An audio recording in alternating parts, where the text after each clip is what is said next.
Law enforcement officials are investigating Monday's car and knife attack at The Ohio State University as a likely terror attack.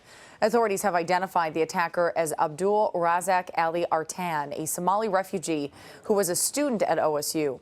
Police say 11 people were hurt when Artan drove a car into a crowd on campus and then jumped out and started stabbing people. He was then shot and killed by a campus officer.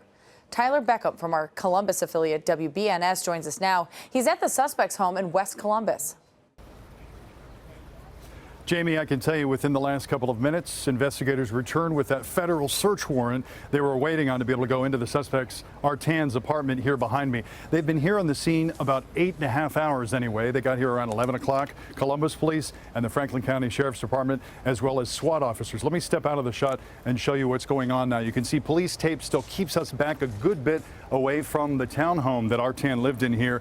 But now detectives, investigators are able to go through and start combing through that townhome for evidence. Neighbors tell us several people lived here. In fact, we saw a couple of kids being brought out to cruisers when we were here earlier today, as well as a couple of women that were taken to neighbors' homes next door. The big thing will be what is inside this townhome and what will that search warrant yield, if anything. We're waiting to let them get in there and start searching through things and hopefully come back with some information, Jamie, that will answer some of those questions for us. Now, we know that the officer, Alan Hiroko, was the one who confronted and shot the suspect here. What do we know about their interaction? Were there any words exchanged before the suspect was shot?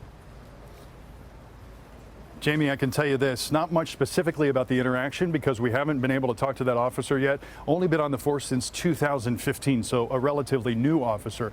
But we have learned that the entire confrontation, the entire exchange from when Officer Hiroko told Artan to drop his weapon to when we are being told that he fired the deadly shot that killed him was a minute, start to finish. So we know, if anything, it was very brief, it was a very quick conversation.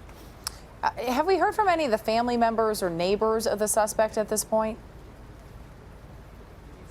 We have not heard yet from family members, but I spoke with neighbors a little bit before our 6 o'clock newscast, and it is, we're in Eastern time at 7:30 now, so about an hour and a half ago.